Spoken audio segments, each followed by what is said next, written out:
जब हजरत जकरिया अलैहिस्सलाम बूढ़े हो चुके थे और हड्डियां कमजोर हो गई थीं, लेकिन उनके दिल में अब भी औलाद की शदीद ख्वाहिश थी। मगर उनकी बीवी बांझ थी, यानी पूरी जिंदगी औलाद नहीं हो सकती थी। और फिर अल्लाह ने किस तरह मोजज़े से उन्हें हजरत याहिया अलैहिस्सलाम जैसी नेक और पाकीज़ा औलाद नसीब की।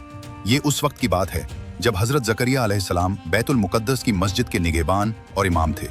उन्हें बहुत फिक्र थी कि मरने के बाद अल्लाह की इबादत और दीन का काम कौन संभालेगा, क्योंकि उनकी बीवी बूढ़ी और बांझ थी। एक दिन वो मेहराब में तन्हाई में खड़े दुआ मांग रहे थे। वहां हजरत मरियम अलैहिस्सलाम के पास मौसम के खिलाफ ताज़ा फल देखे, गर्मी में सेब, सर्दी में अंगूर। जकरिया अलैहिस्सलाम ने पूछा, मरियम, ये फल कहाँ से लिए? उन फलों का तो अभी मौसम ही नहीं है। हजरत मरियम ने मुस्कुराकर कहा, अल्लाह की तरफ से है ये सब। अल्लाह जिसे चाहे बेहिसाब रिस्क देता है। ये देखकर जकरिया अलैहिस्सलाम के दिल में उम्मीद जाग उठी।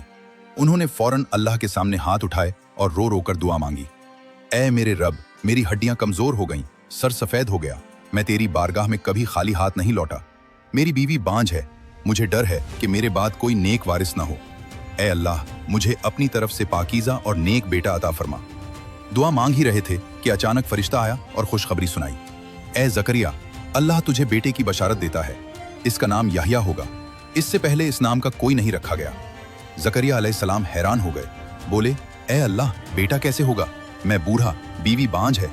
फरिश्ते ने जवाब दिया, तेरा रब फरमाता है कि ये मेरे लिए बहुत आसान है। मैंने तुझे भी तो पहले पैदा किया जब तो कुछ भी न था। जकरिया अलैहिस्सलाम ने कहा, मुझे कोई निशानी दे। अल्लाह ने फरमाया, तेरी निशानी ये है कि तो 3 दिन लोगों से बोल नहीं सकेगा, सिर्फ इशारों से बात करेगा, लेकिन अल्लाह को खूब याद करता रहे, तस्बीह करता रहे। तो 3 दिन तक हजरत जकरिया अलैहिस्सलाम लोगों से सिर्फ इशारों में बात करते रहे, बोल नहीं सकते थे, लेकिन अल्लाह का जिक्र, तस्बीह और दुआ बराबर करते रहे। ये सब बोलकर ही करते थे। 3 दिन गुजरने के बाद उनकी जबान बिल्कुल ठीक हो गई, सब कुछ पहले जैसा नॉर्मल हो गया। कुछ दिनों या महीनों बाद अल्लाह का मुजज़ा हुआ, उनकी बूढ़ी बीवी हामिला हो गई। फिर अल्लाह ने उन्हें एक प्यारा बेटा दिया, जिसका नाम हजरत याहिया अलैहिस्सलाम रखा गया।